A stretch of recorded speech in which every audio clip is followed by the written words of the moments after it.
thank you for being here. That was a really hard act to follow after John's film. It's such a treat. Yeah, thank you, and thanks to Talk. It's a great festival. This is a great space, location, yeah, right. Thanks to Robertina and for introducing the film to the festival. To Uri from Indiana. And thanks to Corona for the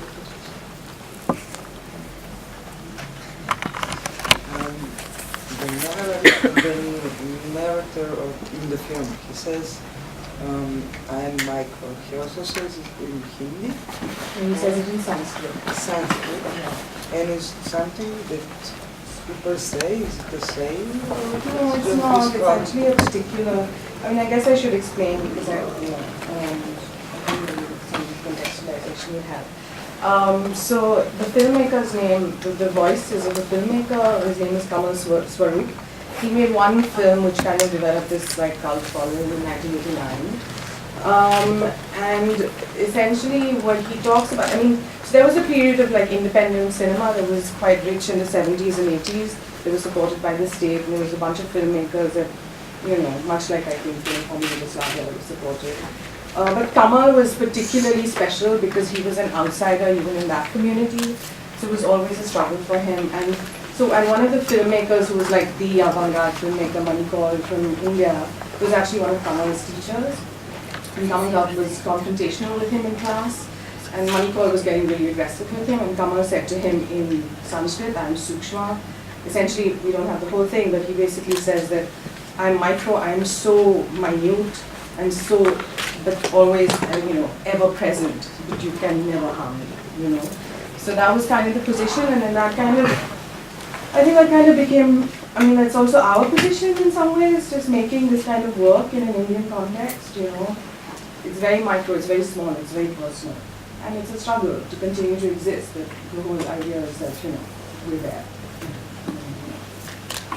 To be reckoned with. You also make a festival, which is a platform for showing them, watching this kind of thing. But let's stay with the film. Where did you shoot? What is this factory? Yeah, so the film was shot in this factory called National Instruments Limited. That was the first factory to make cameras, still cameras in India. And essentially they tried to make SLRs, but it didn't work. And then by the 80s, it was declared a sick factory, and it was just abandoned. Literally, by the early 90s, as you can see, people literally got up and just left, on their desks, you could see photographs of family pictures and stuff. And so it was, and they were also making lenses for defense, for the army and stuff. And then the factory was taken over by the university office, which was actually just opposite the factory. And there was a few days, actually, somehow we just managed to get permission to own there, and we shot it in 2 days.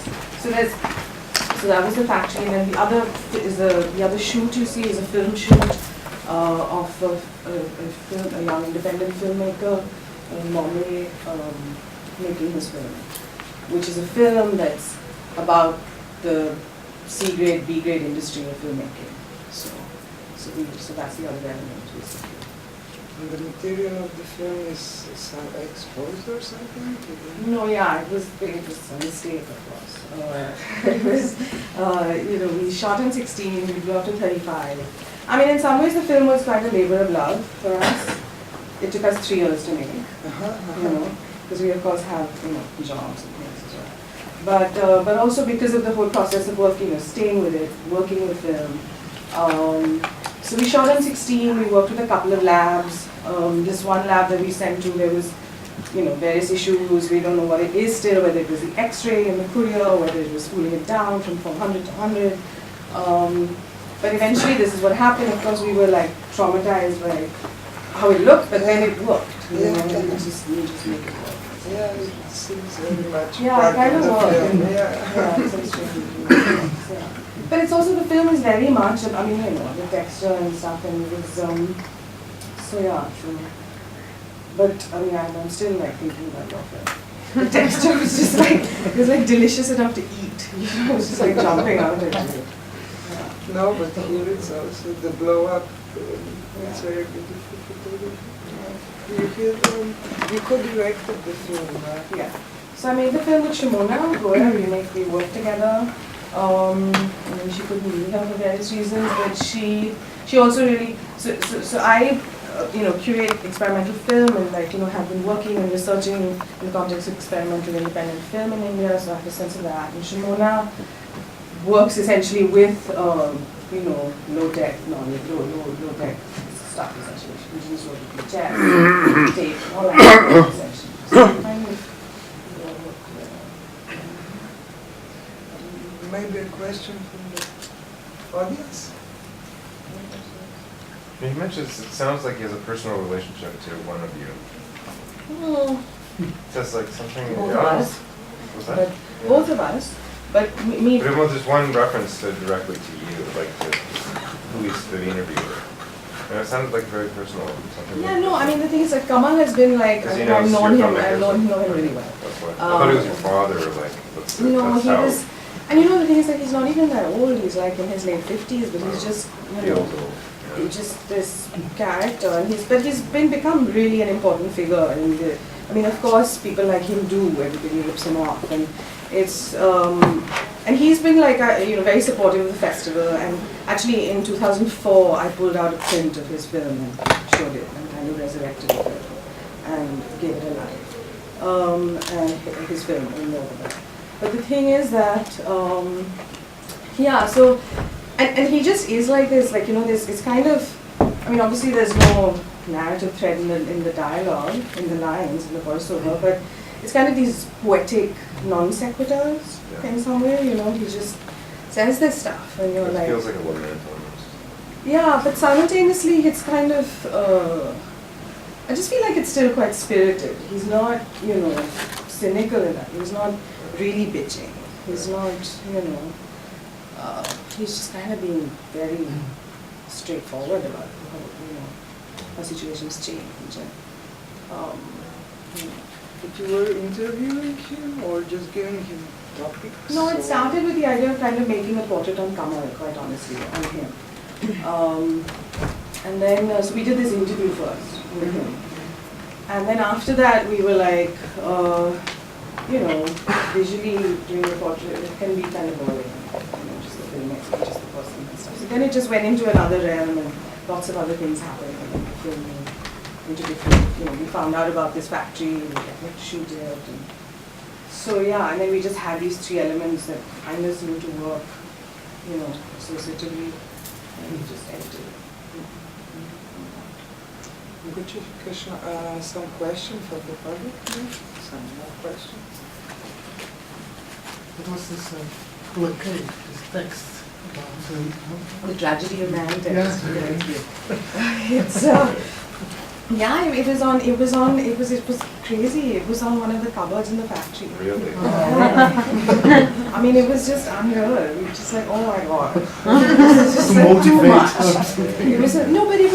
It was like too much, quite honestly. You just want to weep, also. Because just lenses and intense experience of shooting. You actually didn't bring anything, no cups, no trays, everything was there. No, it was all as is. I was actually like, after shooting, just like whacking things. I was like, they're going to throw this stuff out and I'm just taking it away. What were all the books on the table? What were they, texts or manuals? That was the accounts room.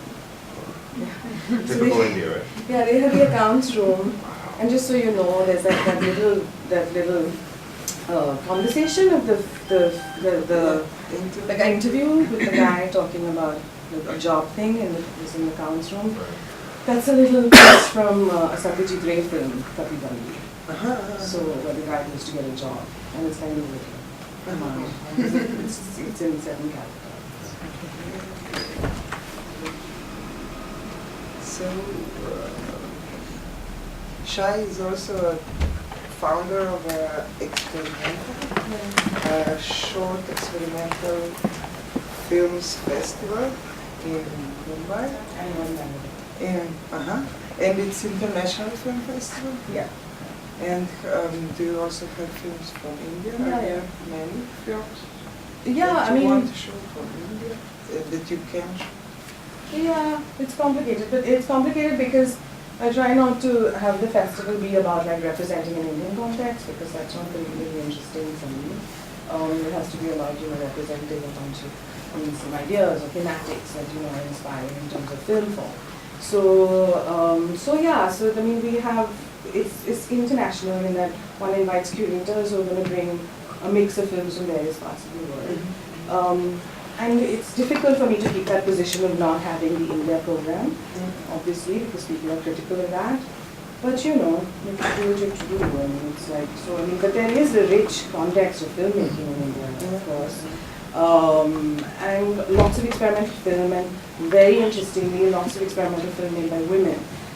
That's kind of really exciting, actually. And mostly happening All over. I guess in the cities, probably Bangalore, Calcutta, but generally, yeah, people also,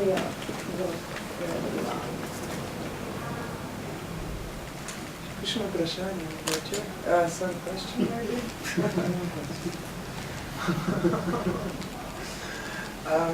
Would you like to add something? No, I mean, I just wanted to kind of, I was trying to figure out whether the context is something that. Yeah, I think we said very much Yeah. about the context, and I think it's very much. Yeah. And I like it. So thank you all for Okay, coming. thank you.